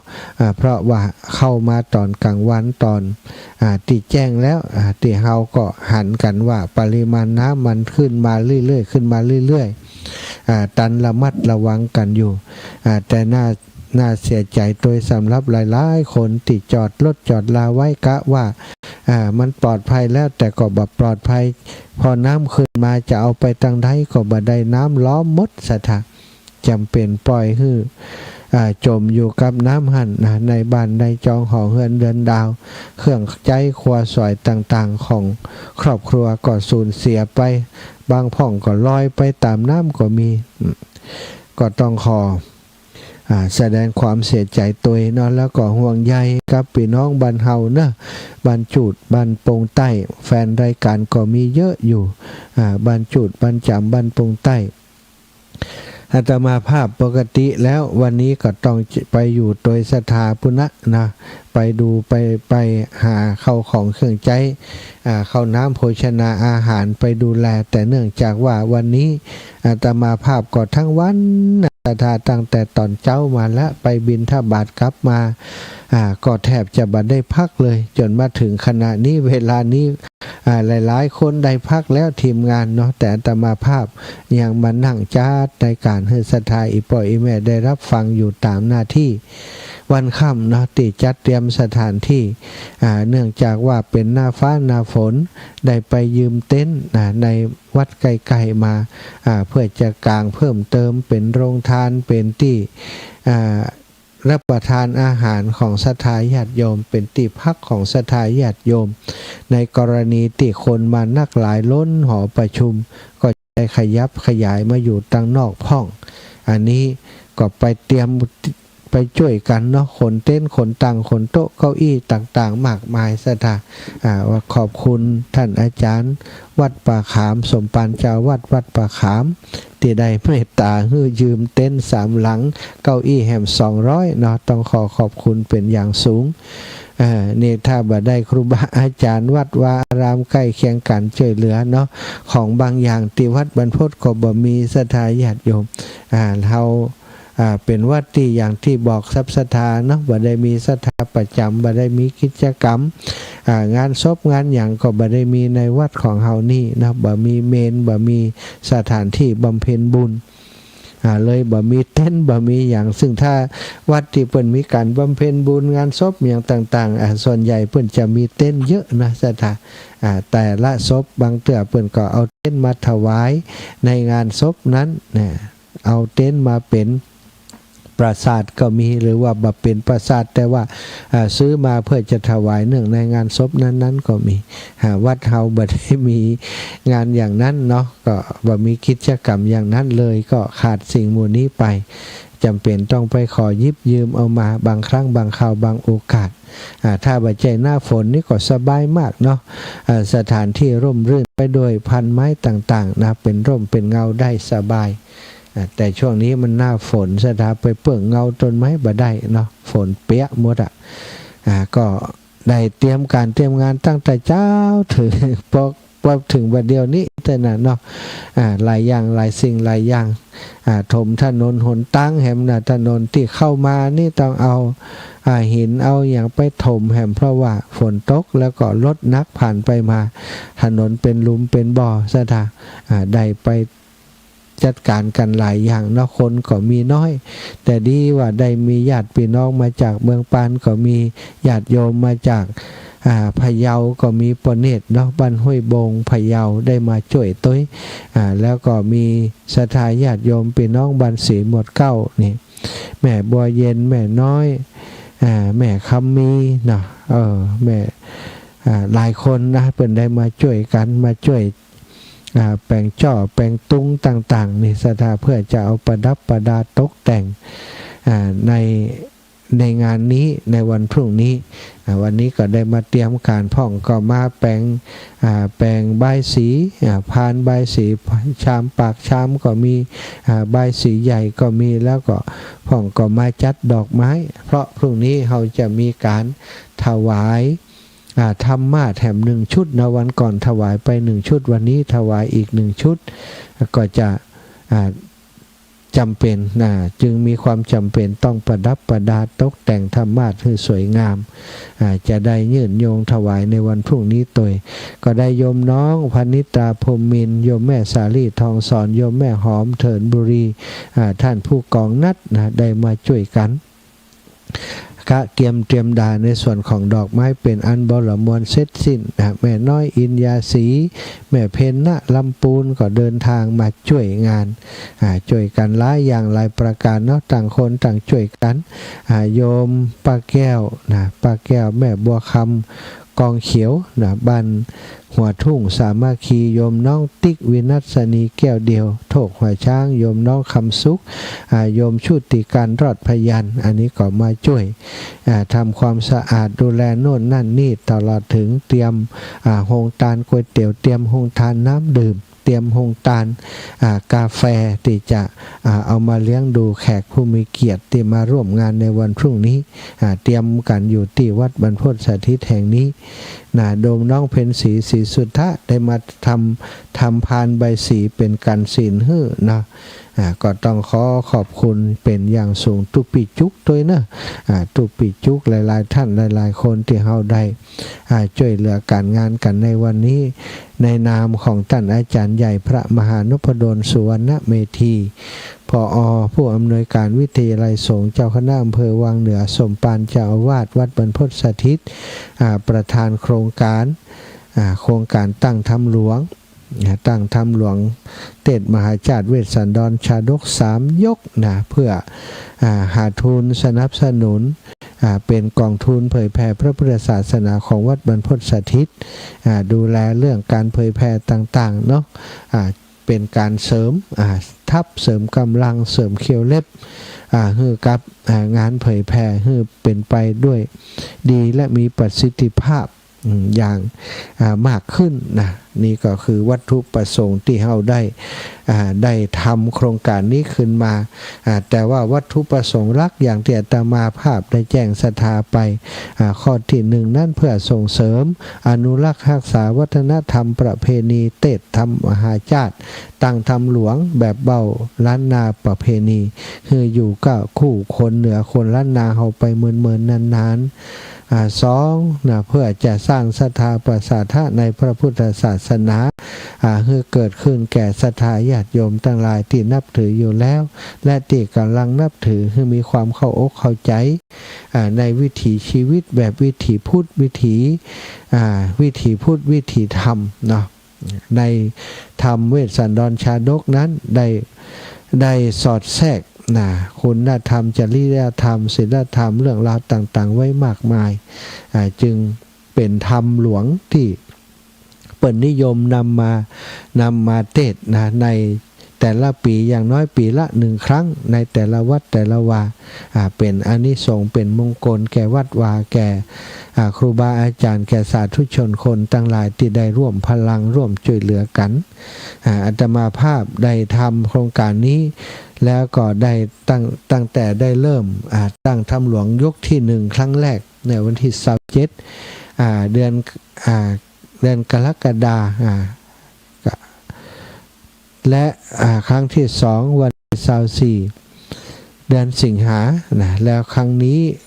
ยกที่3นี้วันที่28เดือนกันยาสถาทุกครั้งที่เขามีการทำกิจกรรมนี้ก็ได้รับความเอื้อเฟื้อเพื่อแผ่จากศรัทธาญาติโยมมาอุปถากอุปถัมภ์เป็นเจ้าภาพโรงทานเป็นเจ้าภาพกันเทศมาช่วยการช่วยงานตามความถนัดของตนตลอดมานี่เป็นสิ่งที่ลืมกันบ่ได้ลืมกันบ่ลงจริงๆขอขอบคุณเป็นอย่างยิ่งขอขอบคุณเป็นอย่างสูงอาราศรัทธาวันนี้ก็ขอนำสารธรรมมาฝากมาแบ่งปันการหันภัยในความประมาทศรัทธาพุทธภาษิตของพระพุทธองค์ได้ตรัสไว้ว่าอัปปมาทะระโตภิกขุปมาเทพยทัสสีว่าสัญโยชนังอนุงถูลังดหังอักขีวะคัจฉติแปลเป็นไทยว่าภิกษุผู้ยินดีในความบ่ประมาทหรือมีปกติหันภัยในความประมาทย่อมสามารถเผาสังโยชน์น้อยใหญ่เสียได้เหมือนไฟเผาเชื้อน้อยเชื้อใหญ่หื้อสิ้นไปฉะนั้นอธิบายความว่าสังโยชน์นั้นก็คือกิเลสเครื่องผูกมัดสัตว์ไว้ในโลกหรือในวัฏฏะสงสารเหมือนเชือกที่ผูกสัตว์บ่ฮื้อดิ้นรนออกไปได้เหมือนกับเฮาผูกวัวผูกควายผูกสัตว์ต่างๆผูกหมาผูกสัตว์เลี้ยงของเฮาไว้ในบ้านในจองในเล้าในแหล่งบ่ฮื้อมันออกไปไหนบ่ฮื้อมันออกไปไหนโดยเชือกตามกำลังของสัตว์ถ้าเป็นจ้างก็เชือกเล็กใหญ่ๆบ่ฮื้อมันจักมันขาดได้ถ้าเป็นงัวเป็นควายก็ได้ใจเชือกหนาขึ้นมาแหมน้อยถ้าเป็นหมูเป็นหมาตัวป้อใหญ่ก็ลดขนาดของเชือกลงมาเนี่ยศรัทธาแต่ว่ากิเลสตัณหานั้นศรัทธาเชือกของกิเลสเชือกของสังโยชน์10ประการนั้นมันเหนียวมันหนาแล้วก็มันบหันตัวตนเชือกที่ผูกมัดคนทั้งหลายไว้ในวัฏฏะสงสารนี้เชือกนั้นเรียกว่ากิเลสนั่นเองศรัทธาท่านจำในวัฏฏะสงสารเหมือนเชือกผูกซัดบ่ฮื้อดินออกไปก็คือกิเลสที่ผูกมัดไว้นั่นเองบ่ฮื้อดินออกไปได้ท่านจำแนกสังโยชน์ไว้10ประการอริยมรรคและอริยมรรคเป็นธรรมเครื่องเผาสังโยชน์นั้นก็คือสังโยชน์มีอยู่10ประการด้วยกันเครื่องผูกรัดสัตว์ทั้งหลาย1คือสักกายทิฏฐิก็คือมีความหันพิษยึดมั่นสังขารร่างกายว่าเป็นตัวเป็นตนเป็นตัวตนของตัวในขันธ์ทั้ง5ไปยึดมั่นถือมั่นว่าเป็นตัวเป็นตนอันนี้สังโยชน์ที่1ข้อที่2สังโยชน์ที่2ข้อที่2วิจิกิจฉาความสงสัยในคุณของพระรัตนตรัยสงสัยในทางไปถึงพระนิพพานสงสัยในการตรัสรู้ของพระพุทธเจ้าสงสัยก็คือบ่แน่ใจบ่แน่ใจบ่ชัดเจนว่าอันนี้ของจริงหรือว่าบ่จริงนี่ศรัทธาญาติโยมมีความสงสัยในคุณพระรัตนตรัยถ้าอย่างนี้นั้นยังมีคือสิ่งที่จะเป็นปัญหาถือว่าเขายังมีความประมาทอยู่เขาสงสัยสิ่งใดต้องศึกษาสิ่งนั้นให้เข้าใจจนหายสงสัยแต่คนที่มีวิจิกิจฉานี่บ่อย่างนั้นสงสัยไปเรื่อยๆศรัทธาบ่มีคำตอบให้กับความสงสัยของตัวเองนั้นเหมือนกับคนที่เพ้อฝันไปหันสิ่งเราต่างๆ ในความเป็นจริงบัดชัดเจนนะแม้กระทั่งกุลของพระรัตนตรัยก็บริชัดเจนในกุลของพระพุทธพระธรรมพระสงฆ์ตลอดถึงเรื่องราวของนิพพานว่ามีจริงหรือมีจริงเนี่ยเป็นไปได้กาอย่างเงี้ยนะสงสัยเรียกว่าวิจิกิจฉาอันนี้ก็เป็นสังโยชน์อีกสิ่งหนึ่งที่ร้อยรัดซัดเธออยู่ในวัฏฏะสงสารนี้ข้อที่3ศีลพัตตประมาทการลูบคลำศีลและวัดคือการรักษาศีลบำเพ็ญวัดเพื่อจุดมุ่งหมายอื่นบัจจัยเพื่อความบริสุทธิ์เช่นมุ่งได้รับความสรรเสริญมุ่งเพื่อจะได้รับลาภสักการะเป็นต้นอันนี้รักษาศีลเพื่อสิ่งนี้เรียกว่าศีลพัตตประมาทบ่ได้รักษาศีลจริงเหมือนกับคนแค่รูปแค่คลำแค่รูปแค่คำศีล บ่ได้นำศีลนั้นไปรักษานะถ้ารักษาก็รักษาเพื่อประโยชน์ของชื่อเสียงเกียรติยศลาภสักการะต่างๆอย่างนี้เรียกว่าศีลพัตตประมาทสถาตัวนี้ก็คือสิ่งที่ร้อยลัดผูกลัดร้อยลึงคนที่อยู่ในสังสารวัฏเวียนว่ายตายเกิดอยู่อย่างนี้ต่อมาข้อที่4กามราคะความกำนัดยินดีในกามนะในกามทั้งหลายในกามทั้งหลายยินดีในรูปเสียงกลิ่นรสโผฏฐัพพะธรรมารมณ์เนี่ยสถาเรียกว่าความยินดีในกามนะความในกามในราคะต่างๆยินดีในราคะกำนัดยินดีต่างๆนี้คือตัวที่ร้อยลัดลึงมัดผูกสัตว์หรือว่าคนเนี่ยคืออยู่ในวัฏฏะสงสารนี้เป็นสังโยชน์ที่4ต่อมาสังโยชน์ที่5ปฏิฆะความงุดงิดรำคาญงุดงิดโดยรำคาญโดยเนี่ยปฏิฆะนี่2ประการนี้อนาคามีผลเผาได้ส่วนสกทาคามีผลนั่นละได้3ประการเหมือนโสดาปฏิมักเพิ่มแต่ทำราคะโทสะโมหะคือเบาบางสังโยชน์5ประการนี้ท่านเรียกว่าโอลัมภาคียสังโยชน์แปลว่าสังโยชน์เบื้องต่ำสังโยชน์เบื้องต่ำสังโยชน์เบื้องต่ำ2ประการ3ประการตั้งเบื้องต้นตะกี้เนาะสถา3ประการเบื้องต้นติว่าตะกี้คือสักกายทิฏฐิกับวิจิกิจฉาและก็ศีลพัตตประมาทนั้นบำเพ็ญสังโยชน์ทั้ง3ประการที่ว่านี้พระโสดาบันละได้โสดาปฏิมักสามารถเผาสังโยชน์ทั้ง3อย่างนี้ได้ก็คือเรื่องของสักกายทิฏฐิวิจิกิจฉาและศีลพัตตประมาทพระโสดาบันละได้3สังโยชน์นี้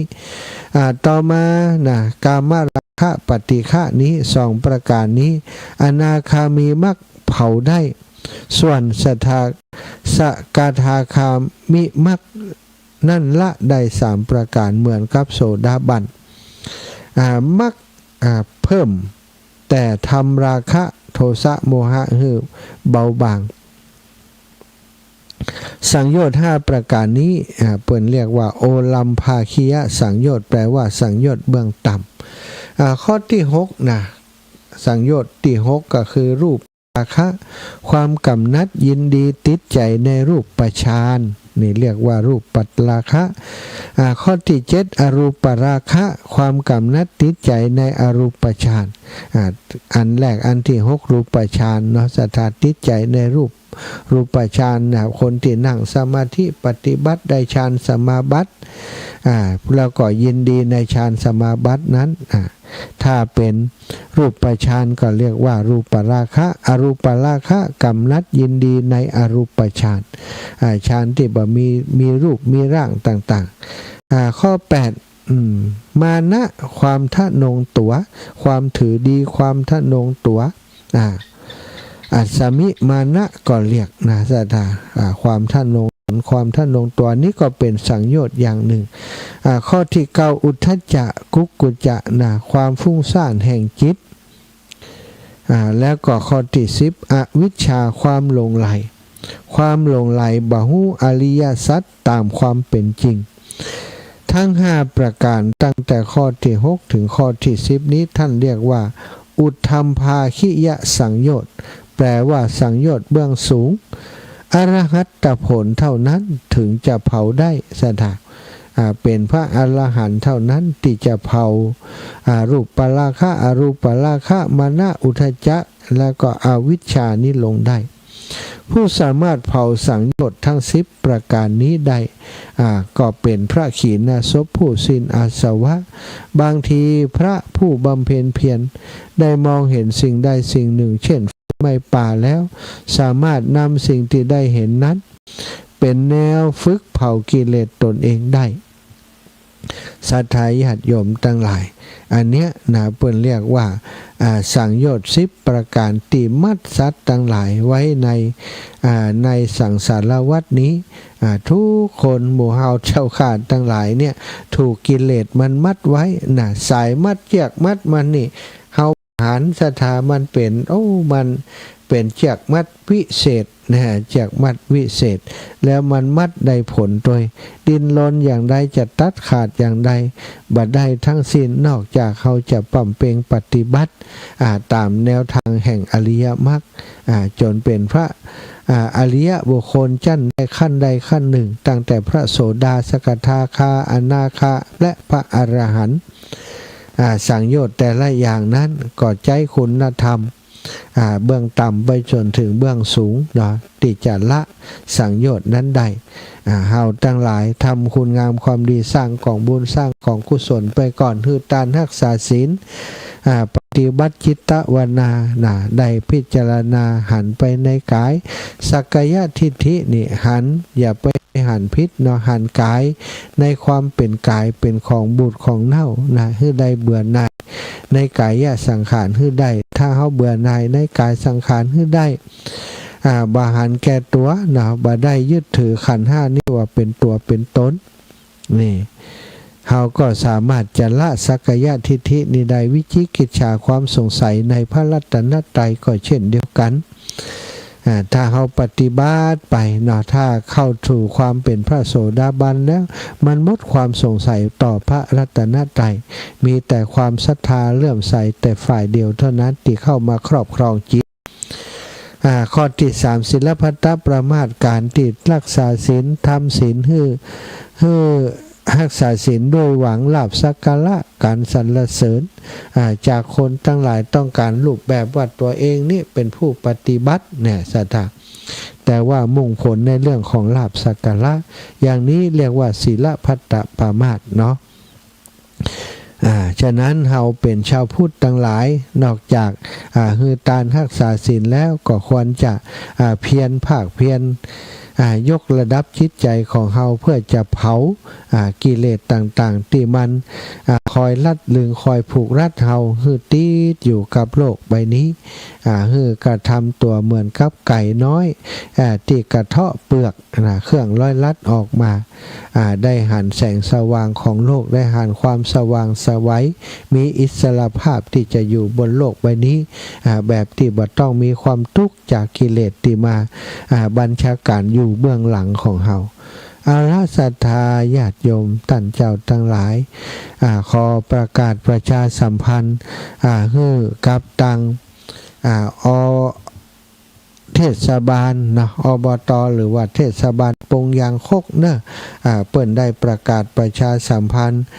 บอกบุญให้กับคนทั้งหลายให้คนทั้งหลายที่เปิ้นต้องการที่อยากจะช่วยอยากจะช่วยน้ำท่วมที่บ้านปงบ้านตำบลปงยางคกศรัทธาสามารถติดต่อผ่านเทศบาลปงยางคกได้จางเจียงใหม่ตอนนี้ได้ข่าวว่ามีศพลอยน้ำกู้ภัยเก็บร่างที่น้ำปิงป่าแดดทุกคนเกิดเรื่องตื่นเต้นยืนยันวิดีโอน้ำปิงนองที่ศาลาริมน้ำปิงก่อนถึงสะพานสีลุ่งวัดเกาะกลางป่าแดดจู่ๆก็มีกู้ภัยขับรถมาเก็บศพไหลน้ำปิงเลยไล่ทันเหตุการณ์ให้ทุกคนชมน้ำปิงจุดนี้ไหลเชี่ยวมากโอ้ดอกศรัทธาน้ำปิงนี่มีคนตายตั้นไหลมาว่าโอ้บ่า บ่ฮู้ว่าเป็นภัยอย่างใดเป็นข่าวที่เพิ่งเข้ามาเดี๋ยวนี้แล้วก็มีการแจ้งประกาศอย่างที่บอกไปนอกจากต่างท้องถิ่นตำบลโป่งยางคกต้องการสนับสนุนเรื่องน้ำดื่มก็ดีนะสถาน้ำดื่มอาหารข้าวสารอาหารแห้งต่างๆเพื่อช่วยเหลือผู้ประสบภัยในพื้นที่หลายหมู่บ้านในคณะนี้ในตำบลโป่งยางคกก็ฝากศรัทธาญาติโยมอีพ่ออีแม่ศรัทธาท่านเจ้าทั้งหลายที่ได้ฟังรายการนี้อยู่ขอเมตตาถ้าอยู่ใกล้ก็สามารถไปบริจาคได้โดยตัวเองแต่ว่าถ้าหากศรัทธาท่านเจ้าอยู่ไกลเนี่ยอย่างใดดีนะก็สามารถติดต่อข้อความไปหาเนอะพิมพ์ไปหาค้นไปหาที่เทศบาลตำบลโป่งยางคกได้เพื่อนจะมีหน่วยงานติดต่อมีเบอร์โทรให้ติดต่ออยู่เนาะศรัทธาญาติโยมก็ติดต่อไปตามนั้นอาตมาภาพในวันพรุ่งนี้หลังจากเสร็จสิ้นงานที่วัดบรรพตสถิตที่นี่ก็จะได้ลงพื้นที่ไปให้ความช่วยเหลือเนาะก็จะเอาน้ำดื่มที่ได้ที่มีอยู่บอกว่าจะมีต่อใดแล้วก็คงจะต้องซื้อเพิ่มเติมแห่งส่วนหนึ่งเอาไปช่วยเหลือพี่น้องผู้ประสบภัยในพื้นที่วันนี้ก็มีหลายหน่วยงานที่เพิ่นได้ลงพื้นที่ไปให้ความช่วยเหลือพี่น้องที่อยู่บ้านไกลเรือนเคียงกันท่านสตอบตต่างๆที่อยู่บ้านไกลเรือนเคียงเพิ่นได้ปากันไปให้ความช่วยเหลือก็ต้องขอบคุณเนอะกับทุกคนที่ได้ไปช่วยเหลือพี่น้องบ้านปงบ้านโป่งใต้นะบ้านโป่งใต้บ้านจูดบ้านจำในพื้นที่ที่ถูกน้ำท่วมอยู่ในขณะนี้พระรานิสงส์ผลบุญเฮาช่วยเหลือพี่น้องหมู่เฮายามที่เปิ้นประสบทุกข์ภัยลำบากได้รับความลำบากนี้เป็นบุญใหญ่เป็นกุศลใหญ่เนอะศรัทธาคนเฮาเองก็บ่ฮู้ว่าเฮาจะประสบภัยวันใดวันนี้เฮาเป็นผู้ที่ประสบภัยเขาก็ไปช่วยเหลือพี่น้องผู้ที่เป็นประสบภัยเอาความเสียสละเนาะไปช่วยเหลือเปิ้นก็จะแบ่งเบาความทุกข์ยากของพี่น้องไปให้กำลังใจซึ่งกันและกันได้ที่เทศบาลตำบลโป่งยางคกเนอะแต่ว่าศรัทธาญาติโยมท่านใดเคยทำบุญเคยช่วยเหลือน้ำท่วมกับท่านอาจารย์นี้แม่ขอช่วยตัวได้ก็ติดต่อหลังไมค์กันแล้วกันเนาะอาจจะไปฮับเอาที่บ้านของศรัทธาเอาไปช่วยเปิ้นหรือว่าถ้าศรัทธาจะเอามาให้อาตมาที่นี่ก็เป็นสิ่งที่ดีนี่ก็ตังเชียงใหม่ก็ท่วมนักหนาเนอะศรัทธาเชียงใหม่ก็ท่วมนักตอนนี้น้ำปิงก็กำลังขึ้นมานักทีเดียวมีการแจ้งเข้ามาแล้วก็ที่บ้านจุดบ้านจำถ้าศรัทธาที่อยู่บ้านจุดบ้านจำเนาะสามารถรายงานภาวะน้ำท่วมในขณะนี้6 โมง 6.05 นนะมวลน้ำมาแล้วครับที่บ้านสันทรายเวลานี้6.05 นี่ตอนเจ้าโล13 ชั่วโมงที่ผ่านมานึกว่าแมลงนี้บัดใจเนาะที่ผ่านมาเนอะแล้วก็ต่างใดนะเอาศรัทธาเดียวถ้าอย่างใดถ้าไปค้นเจอสำหรับอันนี้ที่ไหนแหมฝนตกฟ้าห้องคือเติงหายปล่อยแม่แต่คือเติงหายปล่อยแม่แต่ว่าเอาศรัทธาตอนนี้อาตมาเปิดสายกันแล้วกันเนอะเพื่อว่าศรัทธาญาติโยมจะจะจาเรื่องของงานเทศมหาชาติตั้งธรรมหลวงวันพรุ่งนี้ก็ดีหรือว่าจากันถึงเรื่องที่น้ำท่วมอย่างต่างๆเนาะก็โทรมามาจะแจ้งข่าวแล้วก็แจ้งผลการรับฟังกันได้เนอะ080-8844-173ต่างห้างชัดวันนี้ก็ถือว่านักหนาเนอะสถานนักหนา นักหนามากๆเนาะต้องหาความช่วยเหลือไปช่วยกันและพี่น้อง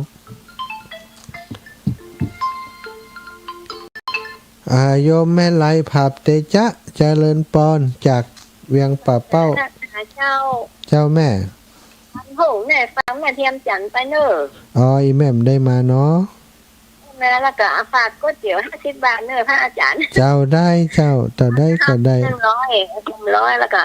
อันก๋วยเตี๋ยว50 บาทเจ้าแม่จันซื้ออันเงินขันทองที่ใบสีนะหัน50 บาทนี่แม่เปิ่นไปที่ในอันไปแต่งก็สีไปไงใจแม่สีไปแม่น่าจะเอาไปสีไปดีกะเจ้าแม่จะหับเอาแล้วเนอะสาธุค่ะแม่สาธุเจ้าสาธุบุญรักษาเจริญปอนแม่ย่าแม่แก้วกาดโปงเจริญปอนเจ้าอันแม่พัก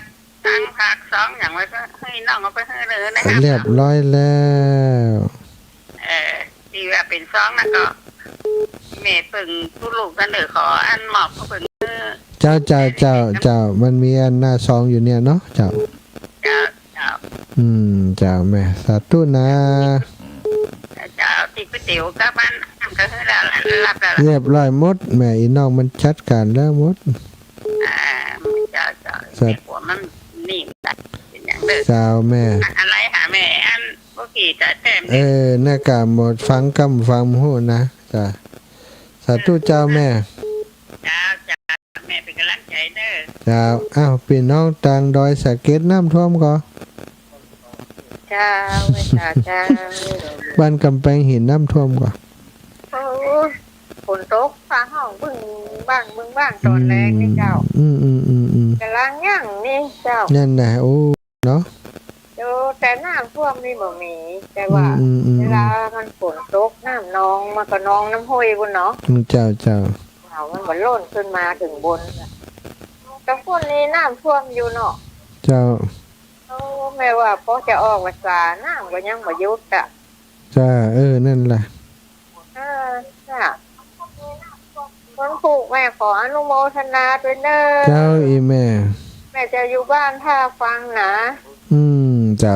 ได้แม่ไปไหนไม่นั่งอยู่เนี่ยฟังจ้าได้เลยเจ้า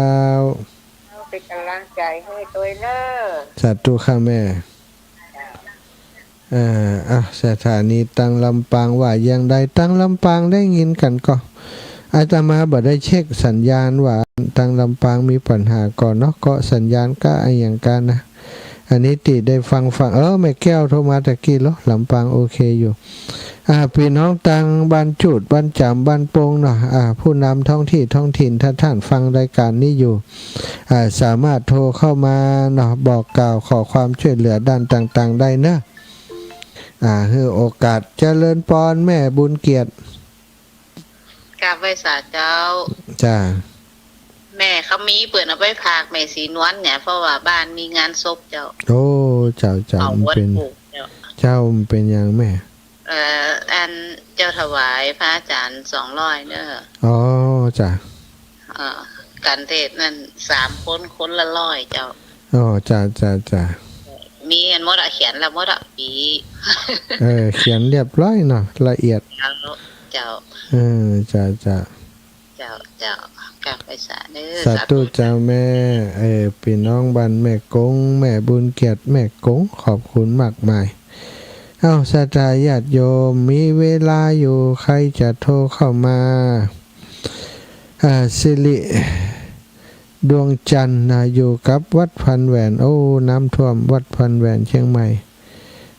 ม่ก่อนนักเนื้อศรัทธาตอนนี้ก็กำลังเข้า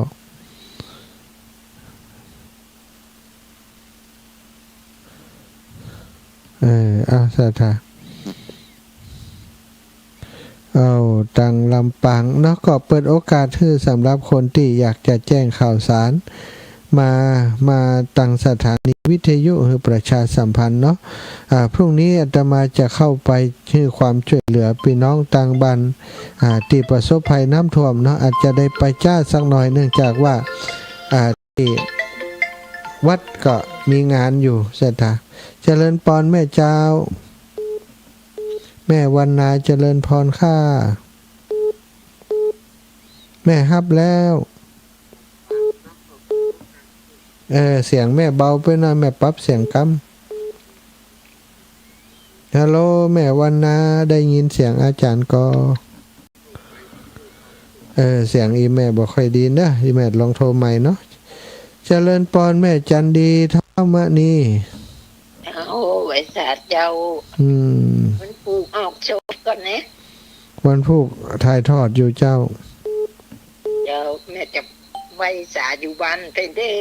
ได้เลยติดตามจะไว้อยู่บ้านเลยสาธุเจ้าแม่เจ้าจัดเห็นดีเจ้า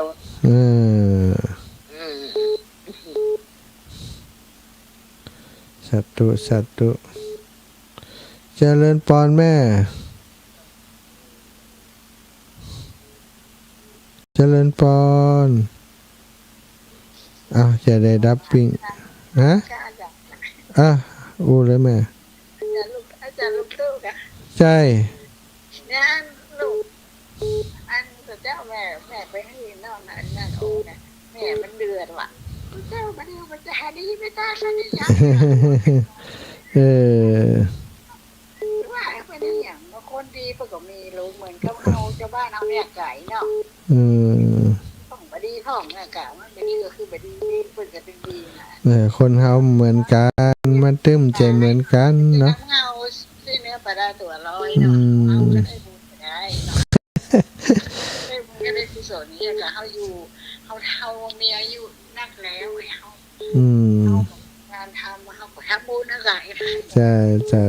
ลูกเพิ่นเลยบ่กล้าลูกเพิ่นขอแม่เพิ่นน่ะอ๋อจ้าจะไม่ยากได้ว่าไอ้น้ำเงินจะไปโอนให้เพิ่นน่ะ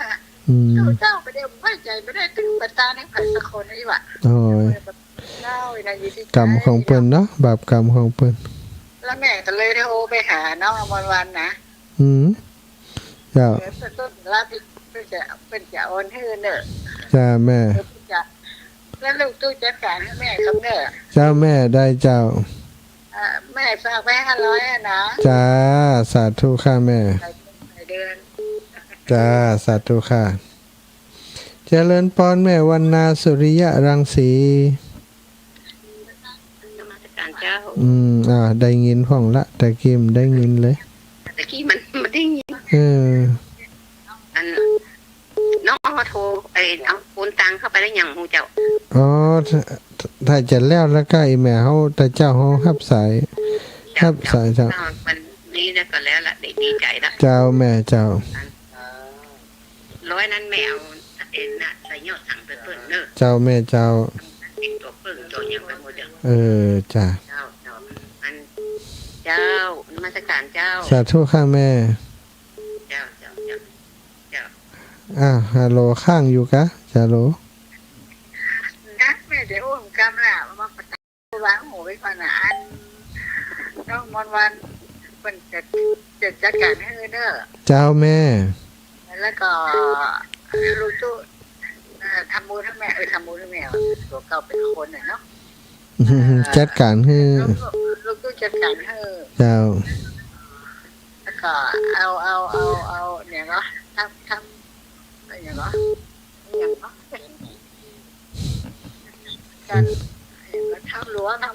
าะเจ้าแล้วก็จะลูกตู้จะแม่ใส่อย่างจัดใจได้แม่เจ้าแม่ทำหลวงตัวลงทานตัวอย่างมื้อเนี่ยเนาะเจ้าสาธุค่ะจ้าเอาจะอยู่บ้านนี้ไว้เอาเนอะจ้า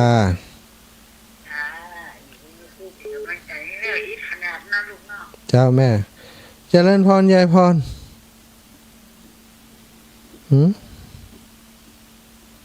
ยายพร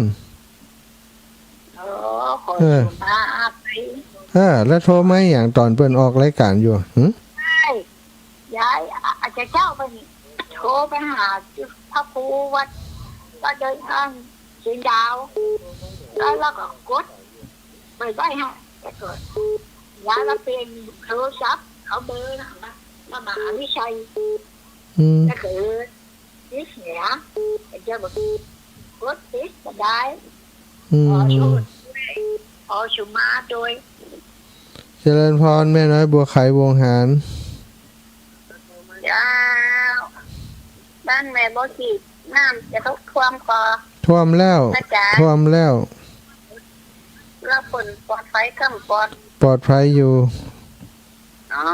เจ้าผู้คนจะมาก็จ๋า ถ้าจะมาได้อยู่แม่บัวขีดแต่ว่าพี่น้องบ้านโป่งไตนี่มาได้ละออกบ้านได้ โอ้ อืม เจ้าทำจะเยอะบวกเยอะกันเนาะจ้าเนาะ จ้าแม่ เจ้าสาธุจ้า อ้าวเวลาหมดเวลาขอนำรายการจากลาไปด้วยเวลาเพียงเท่านี้พบกันวันพรุ่งเนอะสตาขอความทัศดีจงมีแก่ศรัทธาสาธุชนทุกคนทุกท่านจัตตารโอธรรมาวัฏันติอายุวันโนสุขังพระลา